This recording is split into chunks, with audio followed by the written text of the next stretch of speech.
전진이라고 하는 제목 가지고 오늘 하나님 말씀 여러분 앞에 전하기를 원합니다. 2025년도 현재를 기준으로 전 세계의 인구를 조사하니까 전 세계의 인구가 약 어느 정도 될 것 같으세요? 80억 명 정도가 이 지구상에 살고 있다라고 합니다. 정확한 통계상으로는 82억 명 정도 된다라고 하는데요. 그런데 여러분 잘 아시는 인스타그램이라는 SNS를 사용하는 월간 사용자의 숫자가 전 세계 인구 대비 몇 명 정도 될 것이라고 생각하십니까? 매월 인스타그램에 접속하는 전 세계 인구 몇 명 정도일까요? 30억 명 정도라고 그래요. 30억 명. 엄청난 숫자지요. 물론 한 명의 가입자가 여러 개의 아이디를 운영할 수도 있으니까 30억 명이라고 추산한 숫자보다야 덜하겠지만 이것을 감안한다고 해도 세계 인구 대비 인스타그램 사용자의 숫자는 엄청나게 많은 숫자다라고 우리는 볼 수가 있을 것입니다.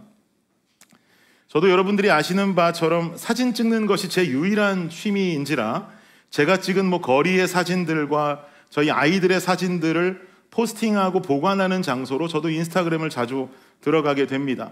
그리고 또 인스타그램 친구를 맺고 있는 우리 성도님들이 본인들의 이야기를 올려주시면 이번 주간에 어떻게 살고 계시는구나, 어떤 소식들이 있구나라고 하는 것도 온라인 신방처럼 알 수 있기 때문에 유익하게 인스타그램을 사용하고 있습니다.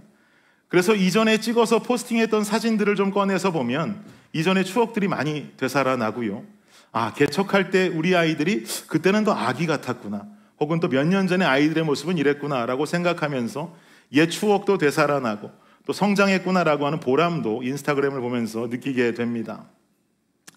그런데 한 영국 남부에 있는 대학교에서 재학생들을 대상으로 설문조사를 실시한 뒤에 이 조사 결과를 바탕으로 논문을 발표했는데 이 기록에서 설명하기를 전 세계에서 인스타그램만이 아닌 모든 소셜 네트워크 시스템을 사용하는 사람들의 평균 하루 사용 시간, 전 SNS 전체를 통틀어서 하루간 사용하는 시간이 약 3시간 정도, 2시간이 넘는 시간이다라고 그래요. 그러니까 우리가 잠자는 시간을 제외하고 눈 뜨고 있는 시간, 또 일하는 시간, 식사하는 시간들을 모두 제외하고 우리가 누릴 수 있는 여가의 시간만을 중심으로 계산하면 2시간 이상이라고 하는 시간은 결코 짧은 시간이 아니라는 것을 알 수가 있겠죠. 그런데 이 논문 기록에 따르면 재미난 사실은 인스타그램을 통해서 자신의 삶을 노출하는 사람들의 대부분은 자신이 겪고 있는 슬픔이나 어려움들을 인스타그램에 포스팅하지 않는다는 것이에요. 대부분의 사람들은 저마다 각자의 삶을 기준으로 자기가 누리고 있는 좋은 감정, 그리고 자신이 경험한 좋은 일들, 자신에게 일어난 행복한 일들만 포스팅한다는 거죠. 이건 당연한 것 아니겠습니까? 내 슬픔의 감정, 내 불행한 이야기들을 그곳에 포스팅하고 싶은 사람은 당연히 세상 천지에 없겠죠. 그러면 이 인스타그램이라고 하는 온라인 공간 안에서 서로의 삶을 들여다본 사람들은 자연스럽게 어떤 현상 속에 갇히냐면 이 온라인 공간 안에서 자연스레 계급을 나누게 된다는 거예요. 각자 저마다의 기준으로 자신의 행복을 올려둔 그 사람들의 삶에 현재 내가 살고 있는 행복 지수를 비교하더라는 거죠. 논문에 나와 있습니다. 그리고 비교의 결과 그 행복의 지수가 나보다 높아 보이는 사람 앞에서는 나 자신이 굉장히 자존감이 하락하는 감정을 느끼게 되고, 반대로 나보다 행복 지수는 낮아 보이는데 힘들게 그 안에서 자신의 행복을 자랑하고 있는 사람의 모습이 보이면 그보다는 자존감이 올라가는 현상, 즉 행복 지수가 높으면 나보다 높은 사람, 낮으면 나보다 낮은 사람으로 그 안에서 온라인상에서 계급이 착착착착 나뉘어지게 된다는 거죠. 다들 공감하실 수 있을 것 같습니다. 그런데 이 기사를 읽으면서 제 마음속에 드는 한 가지 생각은 이 온라인이라고 하는 네트워크 안에서 너무 인간의 마음과 인간의 눈이 협소하게 갇혀버리는 것은 아닐까라는 생각을 좀 해봤어요. 핸드폰으로 들여다보는 이 공간 안에서 내가 느끼는 행복과 남이 경험하는 그 행복을 경험하면서 내 자존감은 낮아지고 때로는 또 내 자존감이 높아지고 이 안에서 업앤다운의 감정을 경험하면서 핸드폰이 우리 삶 속으로 들어와 있는 유익한 디바이스가 아니라 우리가 핸드폰이라고 하는 그 디바이스를 통해 보고 있는 온라인 공간 안으로 들어가서 우리가 빠져나오지 못하고 허우적거리고 있는 것은 아닐까, 이런 생각을 해보게 되더란 말입니다. 창세기 13장 말씀을 보면 아브라함과 조카 롯이 서로 각자의 길을 향해서 헤어지는 장면이 그려지죠. 아브라함의 가축들도 많이 늘어났고 조카 롯의 가축들도 많이 늘어난 상태에서 주어진 땅은 협소하고 딱 공간이 주어져 있는 그 공간뿐이다 보니까 아브라함의 목자들과 롯의 목자들이 서로 이 안에서 다투기 시작했단 말이에요. 결국 이런 다툼들이 한 공간 안에서 일어나다 보니까 아브라함 생각할 때 이제는 헤어질 때가 되었다라고 하는 것을 깨닫게 된 것이죠. 창세기 13장 8절 9절 말씀 함께 보시면은요, 함께 읽겠습니다. 시작. 아브라함이 롯에게 이르되 우리는 한 친족이라 나나 너나 내 목자나 내 목자나 서로 다투게 하지 말자. 내 앞에 온 땅이 있지 아니하냐. 나를 떠나가라. 내가 좌하면 나는 우하고 네가 우하면 나는 좌하리라. 무슨 말이에요? 야 조카야, 우리 다 같은 한 가족인데 네 목자나 내 목자나 우리 다 같은 식구들인데 서로 괜히 이곳에서 이렇게 얼굴 붉히고 다툴 필요가 없겠다. 네가 왼쪽으로 가면 나는 오른쪽으로 가겠고 네가 오른쪽을 원하면 나는 왼쪽으로 갈 테니까 사랑하는 조카야, 네가 먼저 가고 싶은 방향, 가고 싶은 땅을 결정해라 라고 말하는 거죠. 그러면 그래도 조카이고 삼촌보다 손 아랫사람이라면 삼촌이 어른이시니 먼저 고르셔야지요 라고 해야 맞을 것인데 롯은 요즘으로 말하면 MZ였는가 봐요. 눈치도 없고 버릇도 없어요. 10절 보시겠습니다. 시작. 이에 롯이 눈을 들어 요단 지역을 바라본즉 소알까지 온 땅에 물이 넉넉하니 여호와께서 소돔과 고모라를 멸하시기 전이었으므로 여호와의 동산 같고 애굽 땅과 같았더라. 삼촌의 말 한마디가 떨어지기 무섭게 롯은 바로 갈 곳을 정해버립니다. 롯이 눈을 들어 요단 지역을 본즉 온 땅에 뭐가 넉넉했어요? 물이 넉넉했다. 물이 넉넉하면 소 키우고 양 키우기에는 이보다 좋은 조건이 없겠지요. 자기 눈을 들어서 보았을 때 좋아 보이는 그 지역을 딱 선택하는 거예요. 확실히 버릇은 없어요. 저 땅이 좋아 보이니 삼촌 가시고 저는 아직 젊으니까 삼촌 반대편 그리 좋아 보이지 않는 저 땅이라도 가서 열심히 개척하겠습니다 라고 해야 맞을 것인데 뭔가 한국 정서랑은 맞지 않아 보입니다. 그런데 아브라함은 이런 조카의 결정을 그대로 존중하고 인정해 주게 되죠. 그리고 자신은 약속한 대로 네가 좌하면 내가 우하겠고 네가 우하면 내가 좌하겠다라고 하는 그 말처럼 약속을 그대로 지키게 됩니다. 그리고는 자신의 눈으로 보았을 때에도 참 물이 넉넉하고 비옥해 보이는 그 좋은 땅을 놔두고 아브라함은 다른 방향을 향해서 가야 하는 상황 속에 이르게 됩니다. 그런데 이런 아브라함에게 주어지는 하나님의 말씀 한 구절이 있어요. 근데 이 말씀을 보면서 저는 큰 마음의 감동이 됐습니다. 14절과 15절이에요. 시작. 롯이 아브라함을 떠난 후에 여호와께서 아브라함에게 이르시되 너는 눈을 들어 너희 있는 곳에서 북쪽과 남쪽 그리고 동쪽과 서쪽을 바라보라. 보이는 땅을 내가 너와 네 자손에게 주리니 영원히 이르리라. 아멘. 너무 멋있지 않습니까? 롯이 바라보고 그의 눈으로 고른 지역은 자신의 눈이 닿는 곳까지였어요. 내 눈을 즐겁게 하고 내 만족을 줄 수 있는 거기까지를 바라보면서 롯은 그 땅 가운데에서 그 다음에 일어날 일은 알지 못해요. 거기가 소돔과 고모라인지 불심판이 내려올지 소금 기둥의 심판이 내려올지 아무것도 알지 못한 채 저 땅에 물이 넉넉하니 내가 그 땅으로 가오리다 라고 그 땅을 고르는 거예요. 그러나 하나님께서 아브라함에게 제시하신 약속은 눈으로 볼 수 있는 거리의 범주와 공간을 넘어서게 됩니다. 동서남북의 땅을 내게 주겠고 네 자손에게 주겠다. 이 뒤에 뭐라고 하는 줄 아세요? 네 자손을 티끌같이 많게 하겠다. 그리고 그 뒤에 또 뭐라고 그러느냐? 너는 일어나 그 땅을 종과 횡으로 두루 다녀보라. 내가 그것을 내게 주겠다라고 약속하십니다. 놀라운 약속이 아브라함에게 주어지고 있는 것이지요. 오늘을 사랑하는 우리 블레싱 성도님들께 권면드립니다. 좋은 도구는 좋은 도구로만 사용하시고 그 안에 우리가 보는 만큼의 세상 가운데 갇혀 살아가지 마십시오. 오늘날 살아있는 주의 성도들은, 그리스도인들은 더 넓은 세상을 향해 더 넓은 마음으로 바라보아야 하고 그저 세상의 나라뿐만이 아니라 하나님의 나라가 되어야 될 이 세상을 하나님의 눈과 하나님의 마음을 가지고 바라보아야 할 줄을 믿습니다. 괜히 온라인상에 나오는 뉴스들 정보에만 내 마음을 두면서 오늘을 살아갈 것이 아니라 하나님 나라를 향한 소망과 꿈을 가지고 내일을 바라볼 수 있는 저와 여러분 되시기를 예수 그리스도의 이름으로 축원합니다. 그럼 어떤 삶을 살아가는 자가 하나님 나라를 소망하며 내일을 꿈꾸는 자가 될 수 있는 성도인가? 아까 본문으로 읽었던 말씀 그 이전 구절부터 함께 한번 보지요. 사사기 3장 12절입니다. 시작. 이스라엘 자손이 또 여호와의 목전에 악을 행하니라. 이스라엘 자손이 여호와의 목전에 악을 행함으로 여호와께서 모압 왕 에글론을 강성하게 하사 그들을 대적하게 하시매. 이스라엘 자손이 또 여호와의 목전에 악을 행했다. 이게 무슨 말입니까? 이스라엘 백성들이 가나안 이방신을 숭배하고 제사하는 이런 엉뚱한 짓을 또 벌이기 시작했다는 거예요. 제가 사사기에는 계속되는 순환 사이클이 있다고 그랬습니다. 죄, 압제, 회개, 사사세워, 구원, 망각. 이 사이클이 계속 사사기에는 순환이 돼요. 여기서 죄라고 하는 것은 가나안 이방신을 제사하는 우상 숭배의 죄악을 말한다라고 제가 말씀드렸죠. 그런데 방금 읽어보았던 12절 이전의 11절을 보면 무슨 이야기가 나오냐면 온니엘이라고 하는 사사가 죽었다라고 기록합니다.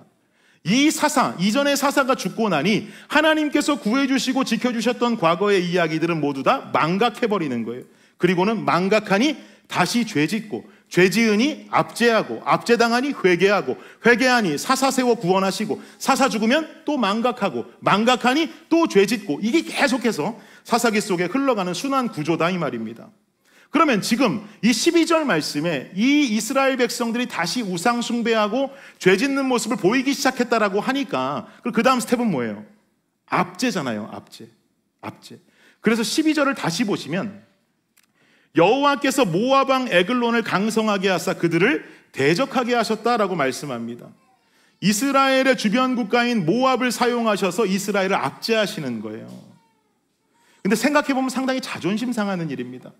모압이라고 하는 나라는 이미 이전에 여러분들 민수기 말씀 생명의 삶에서 우리 함께 새벽마다 묵상하실 때 어렴풋이 기억나시겠지만 이전에 뭐 발람이라고 하는 주술사 불러다가 뭐 쓸데없는 짓 하고 그러면서 이스라엘 민족들에 의해서 거의 멸절당했던 민족이 모압이에요. 그런데 이미 그 모압이라고 하는 민족이 점점 강성해지더니만 이제는 이스라엘을 압제하는 신흥 강자로 막 떠오르고 있는 거죠. 얼마 동안 압제하는가? 이어지는 14절 보니까 18해 동안 압제한다 그래요. 여러분 지난주 말씀 기억하세요? 구산 리사다임이 이스라엘 백성들 노예로 몇 년 동안 부렸어요? 8년. 이번에는 18해 동안 지금 부리고 있다는 거죠. 이스라엘 백성들은요, 지금 이들의 삶을 우상 숭배라고 하는 잘못된 틀 속에 갇혀 살고 있어요. 우상이 농사의 풍년을 위한 비를 줄 거라고 생각하는 거예요. 우상이 농사의 풍년을 위한 햇빛을 줄 것이라고 생각하는 거예요. 그리고는 이방 사람들과의 만남, 이방 여인들과의 결혼, 그들의 문화를 통해서 잡신이 들어오자 이 안에서 그들의 시각이 우상을 숭배하는 문화 속에, 그 종교 속에, 신앙 속에 벗어나지를 못하는 거죠. 이 공간 안에, 틀 안에 갇혀 있어요. 그러면 이렇게 모압을 통해 압제를 당하니 순환 구조상 그 다음은 어떤 장면이 나와야 돼요? 죄, 압제, 회개가 나와야 되잖아요. 18해 동안 모압의 조공을 바치면서 그들의 속국 노릇을 해야 하니 얼마나 힘들겠습니까? 못 살겠다고, 주님 살려달라고 회개하는 거죠. 그 이야기가 이어지는 15절에 나옵니다. 시작. 이스라엘 자손이 여호와께 부르짖음에 여호와께서 그들을 위하여 한 구원자를 세우셨으니 그는 곧 베냐민 사람 게라의 아들 왼손잡이 에훗이라. 이스라엘 자손이 그를 통하여 모압 왕 에글론에게 공물을 바칠 때에. 이스라엘 자손이 여호와께 부르짖음에 회개했다 이 말이에요. 회개하자 여호와께서 그들을 위한 한 구원자를 세우셨다. 이 말인즉슨 자신들의 시각에만 갇혀서 우상 숭배하고 살아가는 그 상황들 속에 내 마음을 두면서 오늘을 살아가고 있는 이스라엘 백성들의 현실이라는 그 상황 속에 하나님 나라를 향한 소망과 꿈을 가지고 내일을 바라볼 수 있게 하는 하나님의 용사, 사사가 등장하고 있다는 거예요. 그 사사가 누굽니까? 에훗이라고 하는 사람입니다. 근데 이 에훗은 좀 특징이 남다른 사람이었어요. 보니까 어느 지파 출신이라고 지금 쓰여 있습니까? 베냐민 지파다 그래요. 베냐민 지파. 베냐민 지파는 아주 작은 지파입니다. 이스라엘을 구원할 만한 어떤 인물이 나오기 너무 힘든 지파가 베냐민 지파예요. 그래도 명색이 유다 지파 정도는 되어야 기대할 수 있을 것인데 작디 작고 약하디 약한 베냐민 지파 출신이 에훗이다 이 말이죠. 게다가 이어서 보니까 또 하나의 특징은 뭐냐 하니까 에훗은 왼손잡이 에훗이다라고 말합니다. 우리나라도 여러분 옛날에는 왼손잡이들, 죄송합니다만 왼손잡이들이 인정받지 못하던 시절이 있지 않았습니까? 우리나라 출신 예전 왼손잡이들은 오른손을 왼손만큼 쓸 수 있어요. 왜냐하면 왼손으로 밥 먹고 뭐 하는 걸 부모님들이 싫어하시고 어른들이 싫어하니까 자꾸 오른손 연습을 시켜가지고 오른손도 잘 쓰잖아요. 과거에 왼손잡이들이 인정 못하던 시절이 있었어요. 그런데 저 때도 마찬가지입니다. 지금 저 상황 속에도 저 나라 백성들 왼손잡이면 인정받지 못하던 시절이에요. 그런데 이 왼손잡이라고 하는 히브리어 단어의 뜻을 찾아보니까 그냥 단순히 왼손을 잘 쓰는 사람, 편하게 쓰는 사람이다라고 하는 의미가 아니더라고요. 저 왼손잡이라고 하는 말의 뜻이 히브리어적으로 뭐냐면 오른손 사용이 제한된 사람이다 이 말입니다. 오른손을 못 쓰는 사람. 오른손을 못 쓰는 사람이다라고 하는 의미를 통해서 우리가 알 수 있는 에훗의 한 가지 더 비밀은 무엇이겠습니까? 왼손 사용이 편해서 왼손잡이가 된 자가 아니라 오른손에 어떤 불편함, 장애를 가지고 있어서 왼손만 쓰면서 살아가던 사람이었다라는 것을 알 수 있어요. 물론 학자들에 따라서 이 에훗이라고 하는 왼손잡이를 해석할 때 당시 왼손잡이 부대가 있었다. 오른손을 줄로 묶어놓고 다 오른손으로만 싸우니까 왼손으로 쓰는 사람이 싸우면 전력적으로 좋을 것 아니냐. 그러니 왼손잡이 부대가 있었다. 에훗은 그 부대의 어떤 대장 같은 사람이었다라고 말하는 학자들도 있어요. 그러나 대개 복음주의적인 해석은 오른손을 못 쓰는 사람이었다가 더 맞습니다. 그래서 오늘 저는 해석하기를 오른손을 쓸 수 없는 사람으로 해석하기를 원해요. 지금 무언가 이 에훗이라고 하는 사람이 살아가는 인생의 환경을 생각해 보면 베냐민 지파, 작디 작고 약하디 약한 지파의 출신에 오른손에 장애가 있어서 왼손만 쓰면서 살아가던 사람, 무엇 하나 세상에 내세울 자랑거리가 없는 사람이에요. 그런데 주님께서는 당시의 기준으로 참 보잘것없어 보이고 연약해 보이는 이 에훗이라고 하는 사람을 하나님 나라를 구원할 사사로 사용하셨다는 거죠. 사랑하는 여러분, 하나님의 나라를 꿈꾸며 살아가는 하나님의 사람은 능력과 관계없이 하나님께서 택하시는 줄을 믿습니다. 여러분, 하나님 측면에서 한번 생각해 보세요. 하나님께 있어서 무슨 인간의 능력이 중요하겠습니까? 능력은 누구에게 있어요? 하나님께 있는 줄을 믿습니다. 인간은 하나님의 전능하신 능력을 담아낼 수 있는 거룩한 그릇으로 준비되면 되는 거예요. 이게 중요한 것이죠. 연말이 다가오고 있습니다. 이 연말 우리 교회는 굉장히 바쁘게 지나갈 것 같습니다. 제가 요즘 개인적으로 교회를 위해서 기도할 때마다 가장 많은 시간을 투자해서 기도하게 되는 내용은 앞으로 세우게 될 서리집사 서약, 그리고 내년도에 세워질 선교회장, 그리고 또한 내년 부활절에 임직할 우리 교회 최초의 임직식 시무 안수집사 권사님들을 뽑는 이 선출의 기간들을 위해서 기도를 가장 많은 시간 할애하고 있습니다. 솔직하게 여러분께 고백하면 이전에는 교회 건축에 대한 기도만 했어요. 교회 건축, 주님 예배당 좀 세워주십시오. 어떻게 해야겠습니까? 이 기도만 계속하고 있는데 어느 날 지난 주간인가요? 새벽에 기도하는 가운데 주님께서 제 마음속에 좀 책망을 주시는 것 같더라고요. 창피하지만 제가 나누자면 야, 넌 예배당 건축하려고 개척했냐 그러시는 것 같아요. 너나 좀 눈을 들어서 더 먼 곳을 바라볼 수 없겠는가? 더 넓은 하나님의 뜻과 나라를 바라볼 수 없겠는가? 라고 주님께서 말씀하시는 것만 같아요. 그 꾸중을 듣고 기도하다 보니 하나님 나라를 위해서 현재 지금 오늘 이 순간 우리 교회에 가장 중요한 것은 리더 세우는 일이구나. 그리고 안수집사 잘 세우고 권사님들 잘 세워서 하나님의 나라의 견고한 조직들을 세우는 것이 중요하겠구나. 그래서 가장 많은 시간, 그 시간을 위해서 요즘은 기도하고 매달리고 있습니다. 근데 여러분, 목사들이 연말에 가장 많이 듣게 되는 말이 뭔지 아세요? 목사님, 저는 자격이 없어요. 목사님, 저는 깜냥이 안 돼요.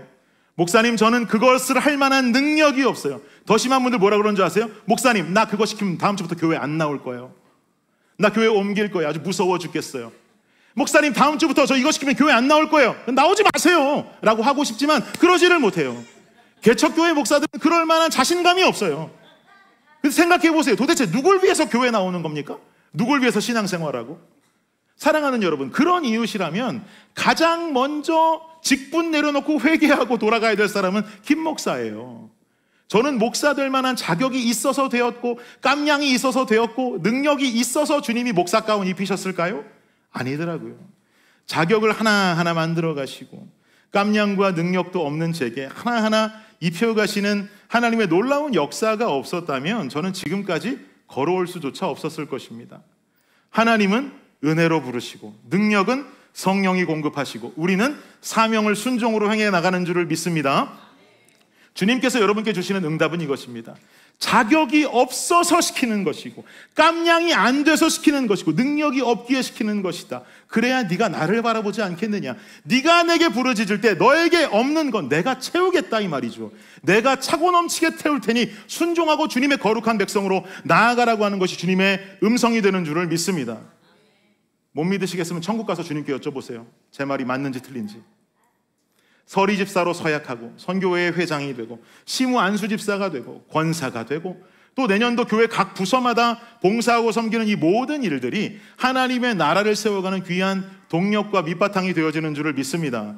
여러분의 능력으로 그 일 하고 싶다고 할 수 있는 것 아니고 마다한다고 못하는 것이 아니라 주어진 일을 부족해도 주님 의지하면서 하나님 앞에 순종할 수 있는 우리 블레싱교회 모든 성도님들 되시기를 예수 그리스도 이름으로 축원합니다. 이어지는 17절 말씀 함께 한번 보시면 시작. 곡물을 모압 왕 에글론에게 바쳤는데 에글론은 매우 비둔한 자였더라. 모압 왕 에글론이라는 사람이 나와요. 이스라엘이 갖다 바치는 조공 가지고 곡물 가지고 풍족한 삶을 먹고 살고 있는 왕이에요. 성경은 말하기를 저 에글론에 대해 설명할 때 매우 비둔한 자였다 그럽니다. 비둔했다. 무슨 말이에요? 뚱뚱했다는 거예요. 한국 새로운 교회라고 하는 교회를 담임하시는 한옥 목사님이라고 하는 목사님께서 말씀하시길 아마 저 에글론이라고 하는 사람은 처음부터 뚱뚱하진 않았을 거다 그래요. 하도 주변국들에서 갖다 바치는 조공들이 넘쳐나고 곡물들이 하도 좋은 것만 갖다 바치니까 그거 먹고 신나게 먹고 즐기다 보니까 뚱뚱해졌을 거다라고 말합니다. 그 말 듣는데 동의가 되더라고요. 원래 태어날 때부터 선천적으로 뚱뚱한 애들은 골격도 크고 살이 쪄도 좀 균형 있게 살찝니다. 여러분이 매주 보고 계시잖아요. 안 그래요? 우리 송영국 집사님이 저한테 그러더라고요. 목사님은 주일날 설교하러 단위에 서 있으면 무슨 장군 같대요. 칭찬인지 디스인지 모르겠어요. 그래서 살도 빼긴 빼야 되는데 선천적으로 큰 애들은 살도 잘 안 빠져요. 근데 에글론은 비둔하대요. 비둔하대. 한옥 목사님 말씀 맞는 것 같아요. 나중에 커진 친구예요. 나중에 커진 친구들은 꼭 숨을 쉬어도 가쁘게 쉬고 헐떡거리고 땀도 많이 흘리고 식탐도 부려요. 우리랑은 좀 다른 애들입니다. 이 에글론에게 에훗은 이스라엘이 바칠 곡물들을 가지고 방문했어요. 그리고 모든 곡물들과 조공을 바치고 돌아가는 길에 자신과 함께 온 그 사절단, 자신만 오진 않았을 것 아닙니까? 그 사절단을 길갈이라고 하는 장소에서 떠나보냅니다.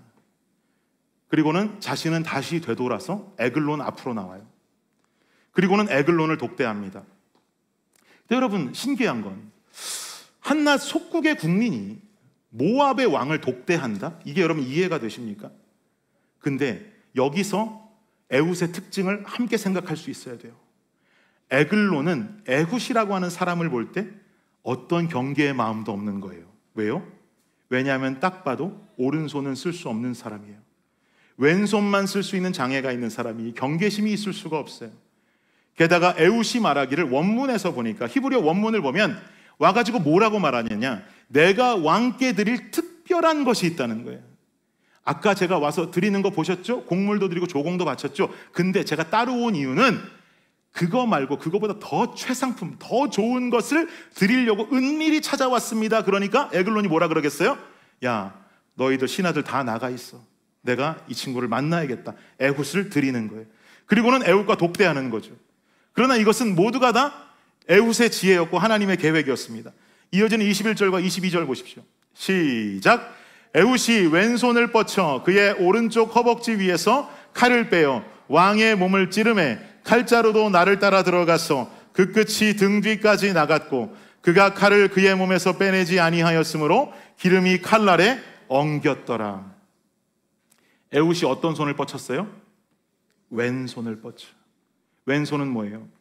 사람들이 우습게 보던 그 왼손, 사람들이, 당대의 사람들이 자신을 무시하며 보았던 그 왼손, 에글론 왕조차도 경계심이 없이 자신을 받아들였던 그 이유가 되었던 그 왼손, 자신을 연약한 대로 볼 수밖에 없게 만들었던 그 왼손이 하나님이 사용하시니 주님의 능력의 손으로 변하는 것입니다. 왼손으로 오른쪽 허벅지에 차고 있던 칼을 빼서 왕의 몸을 찌르는 거죠. 근데 여러분 생각해 보세요. 왕궁 밖엔 누가 있었을까요?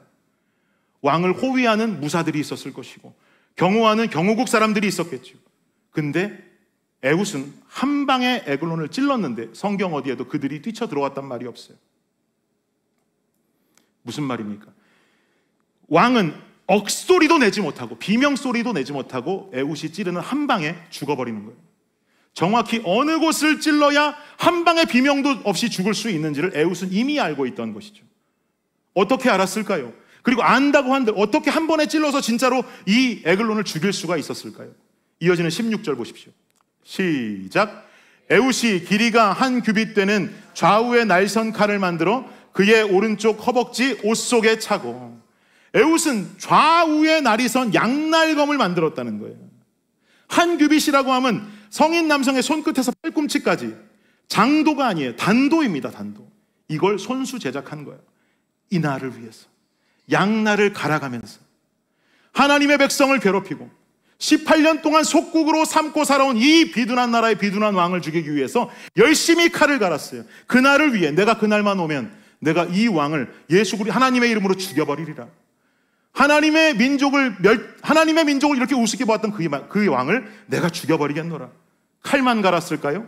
어디를 찔러야 한 번에 죽을 수 있을지 훈련하고 연습하고 나무를 향해서 찌르고 동물을 향해서 찌르면서 오랜 시간들을 끊임없이 연습하며 살아왔겠지요. 그 훈련과 칼을 갈아온 정성이 드디어 적장의 목을 베어야 되는 그날이 오자 한 방에 그를 찔러서 억소리조차 나지 못하게, 비명소리조차 나지 못하게 하는 온전한 승리를 거두게 되는 것입니다. 사랑하는 여러분, 하나님의 나라를 꿈꾸며 살아가는 그 하나님의 성도는요, 승리를 위해 칼을 갈고 훈련하는 사람이 되는 줄을 믿습니다. 여러분, 하나님의 나라를 바라보시면서 하나님의 일꾼으로 세워지기 위해서 여러분 일상 가운데 어떤 칼을 갈고 계십니까? 이 칼 가는 것 대충 갈아서 만드는 칼 돼서는 안 됩니다. 한 방에 찔러도 죽지도 않아요. 양날검이어야 돼요. 허벅지에 숨길 수 있을 만큼 길이가 딱 맞아야 돼요. 그리고 한 방에 찔러서 비명조차 나오지 않게 죽이는 훈련이 되어져 있어야 돼요. 한 방에 찔렀는데 죽지 않으면 두 방째는 이미 자기가 죽은 목숨이 되는 거예요. 이걸 가지고 훈련하고 훈련하는 여러분 일상의 양날의 검, 그 훈련의 장소, 훈련의 모습들이 여러분 삶 가운데 살아 계십니까? 히브리서 4장을 보면 이렇게 말씀하죠. 시작. 하나님의 말씀은 살아있고 활력이 있어 좌우의 날선 어떤 검보다도 예리하여 혼과 영과 및 관절과 골수를 찔러 쪼개기까지 하며 또 마음의 생각과 뜻을 판단하나니. 사랑하는 여러분, 말씀으로 깨어 있으시길 축원합니다. 우린 하나님 나라를 세워가야 하는 깨어있는 성도가 되어야 합니다. 우리가 살고 있는 세상은 악한 영이 두루다니면서 삼킬 자를 찾고 있다 그럽니다. 우는 사자같이 찾고 있다고 말합니다. 영적으로 깨어있지 않으면 넘어지고 쓰러지는 일들이 다반사로 쉽게 일어나는 세상을 살아가고 있습니다. 하나님 사용하시는 거룩한 그릇으로 준비되기 위해서는 살아있고 활력이 있어서 어떤 검보다도 예리한 관절과 골수를 찔러 쪼개는 말씀으로 무장할 수 있는 우리가 되기를 축원합니다. 날선 양날검은 하루 열심히 갈아낸다고 만들어지지 않습니다. 여러분, 한 방에 찔러 죽일 수 있는 이 훈련은 하루 열심히 찔러 죽인다고 성공할 수가 없습니다. 언제 기회가 올지 모르는 결전의 날을 위해서 오늘도 내일도 열심으로 꾸준히 칼을 갈고 갈아야 최고의 날을 가진 양날검을 얻을 수가 있는 것이죠. 또한 그 검을 가지고 찌르는 훈련을 매일같이 연습해야 한 방에 그 급소를 타격할 수 있는 정말 진정한 검수를 가진 사람이 될 수가 있는 것이죠. 일상의 말씀이 꾸준하게 살아있고 일상에 꾸준히 대하는 말씀 속에 나의 연약함도 들어 쓰시는 하나님께서 나의 왼손으로 악한 영의 공격과 침투를 한 방에 잠재워버리는 역사가 우리 삶 속에 일어나게 될 것입니다. 이 마지막 시대에 하나님 나라를 바라보시면서 내일을 꿈꾸는 더 넓은 세상, 더 깊은 하나님의 약속과 시각을 신뢰할 수 있는 저와 여러분 되시기를 예수님의 이름으로 축원합니다. 결론을 맺겠습니다. 저희 가정의 셋째 아이 드림이가 지난주에 학교에 다녀왔습니다. 저녁 시간에 저랑 앉아서 이런저런 얘기를 도란도란 나누었습니다. 근데 우리 집에 있는 유일한 남자아이다 보니까 좀 이 남자 아이에게는 생길 수 있는 어떤 어려움들이 있겠다 싶어서 제가 이런 질문을 했어요. 드림아, 혹시 학교에서 너를 괴롭히는 친구들은 없어? 혹시 학교에서 너를 괴롭히거나 때리거나 하는 친구들 없니? 아빠한테 솔직하게 얘기해도 돼. 한번 얘기해봐. 그랬더니 처음엔 없다 그래요. 정말 없어? 아빠한테 얘기해야 어려운 일이 있으면 아빠가 해결해 줄 수도 있지. 한번 얘기해봐. 그랬더니 고민하다가 우리 드림이가 말하기를, 무슨 말을 하냐면, 아빠, 같은 반 남자애들 2명이 매일 자기한테 와서 자기를 보고 너는 작다고 놀린다는 거예요. 너는 등치가 작다고 놀린다는 거예요. 그리고는 놀리는 것만이 아니라 자꾸 자기한테 와서 세게 자기 신발을 밟는다는 거예요. 얼마나 아프겠어요. 아플 정도로 와서 밟으면서 넌 나보다 작아, 넌 작아 라고 하면서 놀린다는 이야기를 듣게 됐어요. 그 이야기를 듣는데 여러분, 아빠 엄마로서 그 이야기를 들으니 얼마나 화가 납니까? 그러니까 그 이야기를 들은 제 아내는 막 흥분을 해가지고 뭐라 그러냐면, 너 그러니까 평소에 우유를 먹어야 된다 그러고, 이제부터는 앞으로는 물도 먹지 말고 물 대신 우유를 먹으라고 막 흥분해가지고 얘기를 하고, 저도 막 속이 상해서 마음이 좀 좋지 않았어요. 그런데 그 상황 속에 저랑 아내만 마음이 좋지 않은 줄 알았더니 평소 드림이에게는 상당히 엄격하신 2분의 누님들이 화가 나셨어요. 평소에는 드림이는 자기들 밥이거든요. 근데 어디서 당하고 왔다니까 얘네 둘이 열을 받은 거예요. 큰 누님께서는 그 자리에서 랩탑을 가지고 뭘 하다가 그 말을 듣더니 갑자기 그 랩탑을 가지고 드림이 선생님께 정중하게 이메일을 쓰기 시작합니다. 드림이에게 물어봐요. 친구들 이름이 뭐야? 드림이가 얘기해줘요. 그 이름을 받아 적으면서 거기에 정중하게 이메일을 쓰는데, 선생님, 이 아이들이 내 동생의 발을 밟고 등치도 작다고 놀린다고 합니다. 누나로서 이 얘기를 듣는데 마음이 아팠어요. 선생님께서 이 상황을 아시고 주의를 주셨으면 좋겠습니다. 아주 정중하게 이메일을 쫙 쓰더니 발송했어요.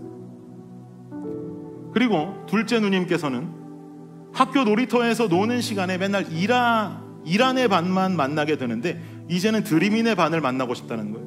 그 아이들에게 가서 자기가 경고하겠다는 거죠. 다시는 내 동생 발을 밟으면 너희들을 가만히 두지 않겠다. 단단히 주의를 주겠다는 거예요. 또 그러면 이 아이들을 찾아가서 내가 꼭 말하겠다는 거예요. 놀이터에서 만나지 않아도 드림이네 반 가서 말하겠다는 거예요. 결국 그 다음날 10매의 이메일을 받은 그 선생님은, 여러분 생각해보세요. 얼마나 놀랬겠어요? 선생님도. 보통 이메일은 엄마 아빠한테 오지, 어떤 집 누나가 이메일을 써요. 이메일을 썼는데 아주 정중하게 썼는데, 문제는 또 뭐냐면 우리 열매도 그 학교를 졸업했단 말이에요. 그 학교에서 열매 모르는 선생님이 없습니다. 애들 5명의 애들이 다니는 학교니까 열매는 당연히 아이들을, 동생들이 많은 아이로 선생님들이 다 알고 있어요. 그러니까 이 열매 이메일을 받은 선생님이 너무도 놀란 거죠. 그리고는 그날로 바로 2 아이를 불렀고 절대로 그러지 마라, 그러면 안 된다라고 주의를 주셨어요. 그리고 매일 와서 놀리고 신발을 밟던 그 녀석들은 더 이상 우리 드림이에게 동일한 행동을 하지 않게 되었습니다. 누나들 무서워요. 아주 무서운 누나들이에요. 그런데 이 무서운 누나들이 내 편이 되니까 무서운 게 아니라 그렇게 든든할 수가 없는 거예요. 아, 무서운 사람이 내 편이면 이렇게 든든할 수가 있구나. 맨날 놀리기도 자기네들이 놀리고, 뭐 물 가져와라, 주스 가져와라 시키기는 자기들이 다 시키고, 뭐라고 혼을 내도 자기들이 다 혼내는 무서운 누나였는데, 이 누나들이 내 편이었어? 내 편이 되니까 모든 문제들이 해결돼요. 어려운 일들이 사라지는 거예요. 사랑하는 여러분, 천지를 창조하시고 우리를 구원하셨다라고 하는 그 하나님, 죄악된 백성을 심판하실 수 있고, 죄로 물든 나를 책망하실 수 있고, 때론 무서우신 그 하나님께서 우리에게 말씀하시길 뭐라고 말씀하시는지 아세요? 너를 내가 사랑한다는 거예요. 내가 너를 너무 사랑한다는 거예요. 책망하는 것도 자녀가 당신께로 돌아오기를 원하는 아비의 마음이고, 심판하시겠다라고 하는 경고도 자신을 떠난 자녀가 돌아오기 원하는 아비의 마음인 거예요. 그러면서 주님은 말하기를, 아들아 딸아 내가 너를 사랑한다. 나는 언제나 네 편이다. 내가 너와 함께 동행한다. 내가 네 뒤에 서 있다라고 말씀하시는 것입니다. 여러분, 사단도 두려워서 떨고 군대 귀신도 물러가는 하나님이라고 하는 존재가 우리를 아들이라 부르시고 딸이라고 부르신다는 거예요. 여러분, 이게 얼마나 큰 축복인지 아시겠습니까? 그런데 우리가 세상 속에서 만나는 에글론이요, 지 아무리 크다 할지라도, 지가 아무리 왕이라 할지라도, 무슨 권세가 있고 무슨 힘이 있다 할지라도 주님 지키시면 한 방에 승리하는 거예요. 이 땅을 살아가면서 하나님의 나라를 세워가야 하는 우리는 든든한 그 주님을 신뢰하면서 세상의 악한 영들을 대적하고 승리하는 삶을 살아가야 하는 것입니다. 그러기 위해서 거룩한 그릇으로 준비되어지고 훈련된 군사로 준비되어져서 은혜 안에 주님의 나라를 세워갈 수 있기를 간절히 원합니다. 여러분 뒤에 누가 있어요? 주님 계세요. 그 조그만 드림이 뒤에 누나 2명 있어도 든든한데 여러분 뒤에 주님이 계시니 여러분, 감히 우리가 든든합니다라고 말할 수조차 없는 것이죠. 하나님께서 우리의 인생을 온전하게 지켜주실 줄을 믿습니다. 그러니 우리가 세상이 그려놓은 이 시각 안에서 우리가 볼 수 있는 고기만큼만, 얻을 수 있는 것만큼만, 그거 보고 옹졸한 삶을 살아가는 것이 아니라 주님께서 내게 약속하신 동과 서와 남과 북을 향하여서 종과 횡을 다니면서 하나님의 자녀로 우리는 살아가겠노라. 주님 주신 그 세상을 바라보며 하나님의 나라와 소망을 꿈꾸겠노라라고 결단을 하며 나아갈 수 있는 우리 블레싱 모든 가족들이 되시기를 예수 그리스도의 이름으로 축원합니다. 우리 함께 주님의 은혜 찬양하며 나아가도록 하겠습니다.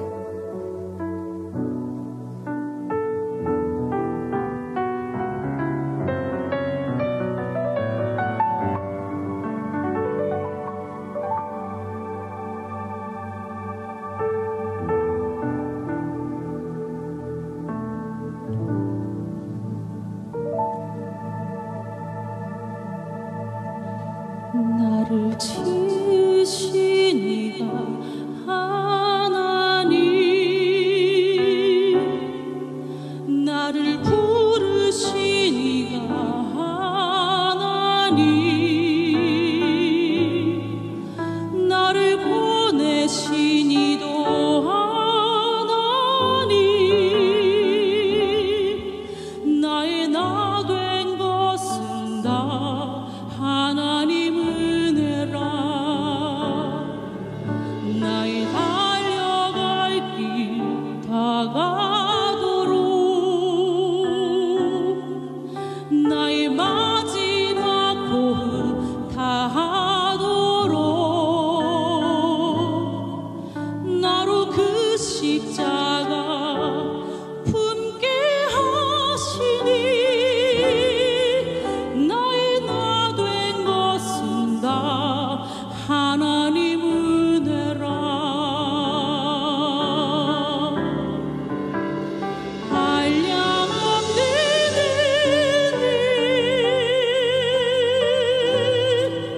갚을 길 없는 은혜, 내 삶을 애워 사는 하나님의 은혜.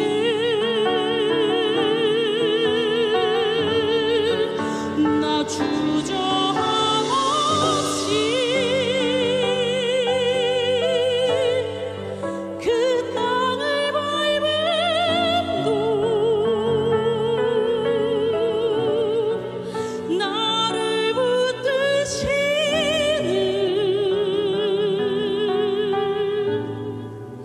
하나님의 은혜.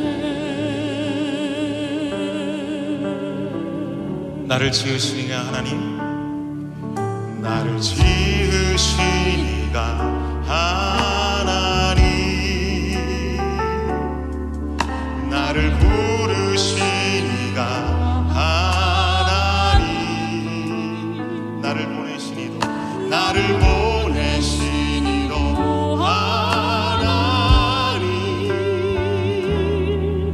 나의 나 된 것은 다 하나님 은혜라. 나의 달려갈 길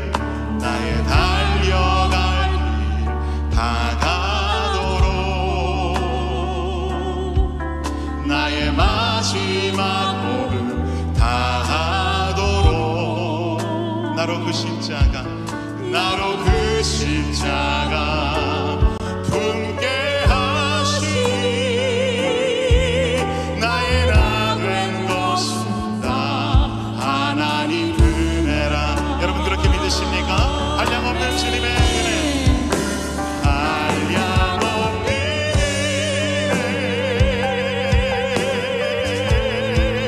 갚을 길 없는 은혜, 내 삶을 애워 사는 하나님의 은혜, 하나님의 은혜, 나 주저함 없이 그 땅을 밟음도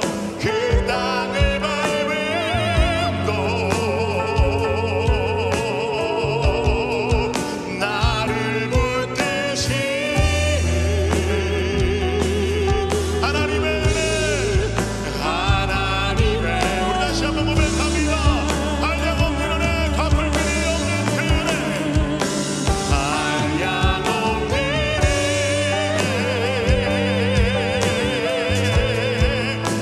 갚을 길 없는 은혜,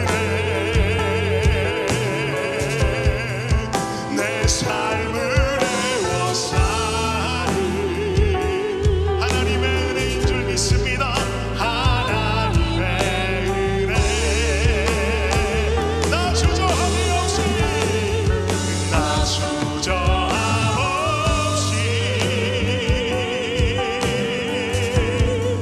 그 땅을 밟음도 나를 붙드시는,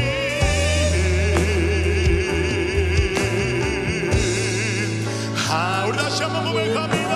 한량없는 은혜 주신 하나님 아버지 감사합니다. 한량없는 은혜, 갚을 길 없는 은혜, 내 삶을 애워 사는, 내 삶을 애워 사는 하나님의 은혜, 나 주저함 없이 그 땅을 밟음도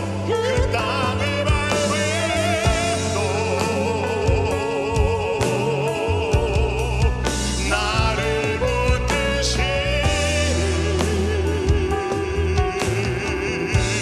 하나님의 은혜. 우리 목소리로만 고백해볼까요? 한량없는 은혜, 한량없는 은혜,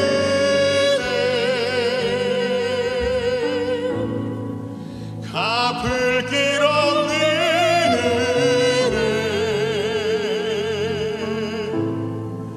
내 삶을 애워 사는 하나님의 은혜, 하나님의 은혜,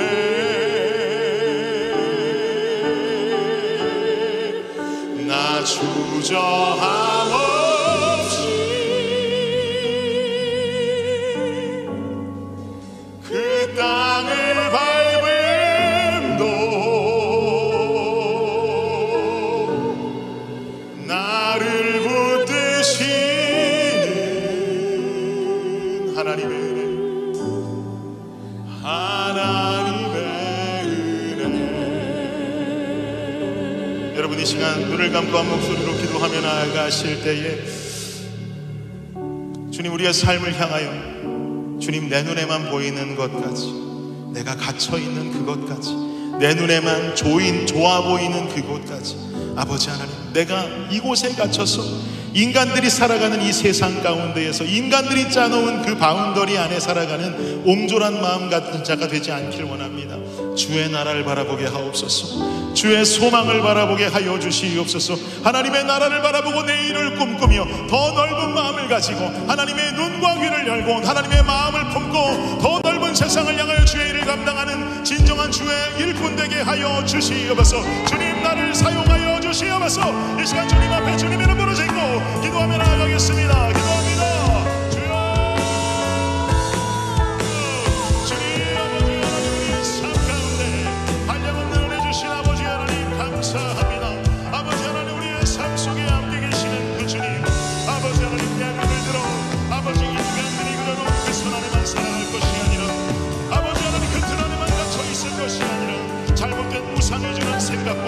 세상이 주는 아버지 하나님 그 지혜라고 생각하는 그것들과 아버지 하나님 한낱 조금의 이득만을 바라보며 살아가는 내 인생이 되지 아니하고 아버지 하나님 한 분만을 바라보고 주의 나를 바라며 주의 세상을 향하여 하나님의 나라를 향하여 아버지 하나님 오랜 소망을 꿈꾸며 살아갈 수 있는 우리가 될 수 있도록 주여 역사하여 주시옵소서. 아버지 하나님의 꿈을 안고 주의 눈을 뜨고 주의 귀를 열어 아버지의 마음을 품고 아버지의 계절을 향하여 아버지 함께 하시는 그날을 향하여 아버지 하나님 오늘도 내일도 전진하며 살아갈 수 있는 주님 우리의 삶이 되어줄 수 있도록 주님 역사하여 주시옵소서. 주님만을 바라봅니다.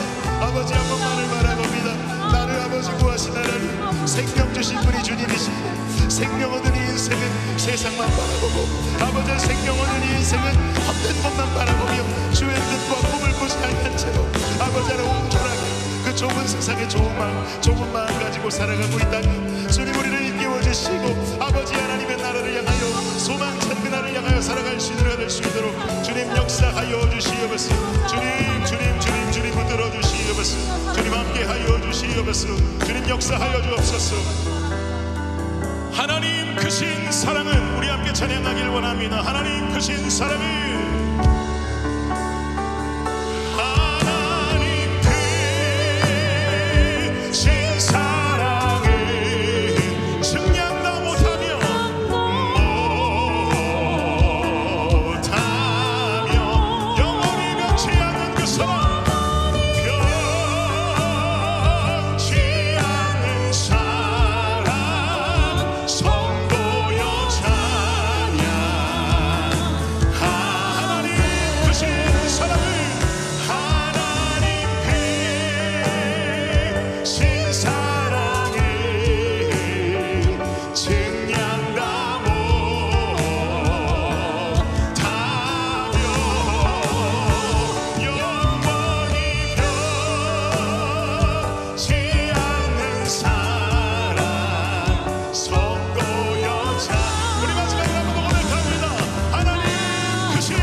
감사합니다. 주님의 은혜를 우리가 힘입어 아버지 하나님의 인도와 보호하심을 힘입어 우리가 이 땅을 살아가며 진정한 십자가 군병된 모습으로 군사된 모습으로 주의 나라 보이지 않는 그 세상까지 동서남북 종과 횡으로 약속하신 그 약속을 붙잡으며 주의 나라 위에 살아가는 우리 백성들이 되게 하여 주시옵소서. 감사합니다. 이 모든 말씀 예수님 이름으로 기도드립니다. 아멘. 아멘. 자리에서 일어나셔서 우리 함께 마지막으로 기쁨으로 주님 찬양하며 예배 마무리하겠습니다.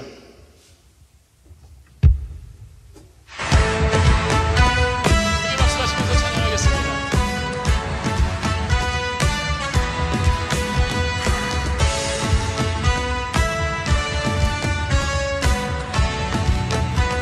더 크게 박수하실까요?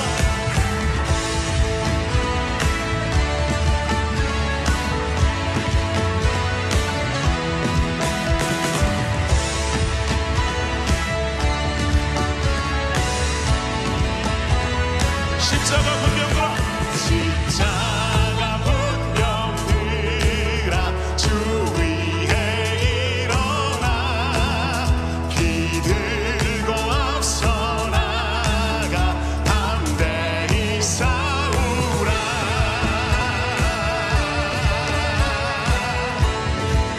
우리 서로 다시 한번 십자가 분병들아 십자가 분병들아 주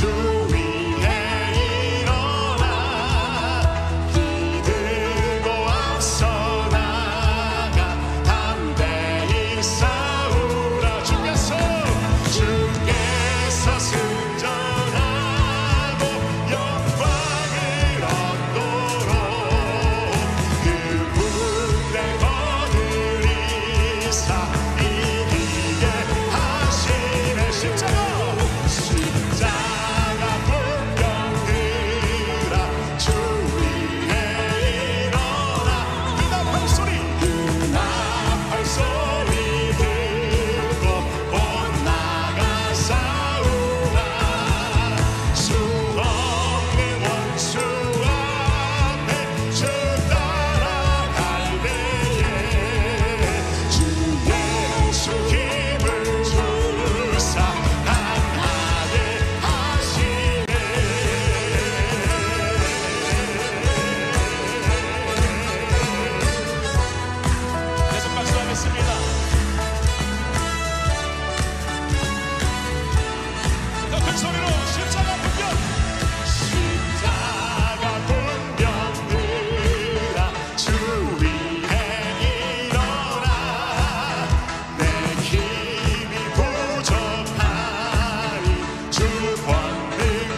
지금은 우리 주 예수 그리스도의 은혜와 무한하신 아버지 하나님의 사랑과 놀라운 성령의 은총이 오늘 이 시간 주 앞에 나와 십자가 군병되어 주의 나라를 소망하며 살아가겠노라고 결단하며 돌아가는 이 자리에 모인 모든 주의 백성들 머리 위에 지금으로부터 영원까지 함께 하시기를 우리 주 예수 그리스도의 이름으로 축원하옵나이다. 아멘.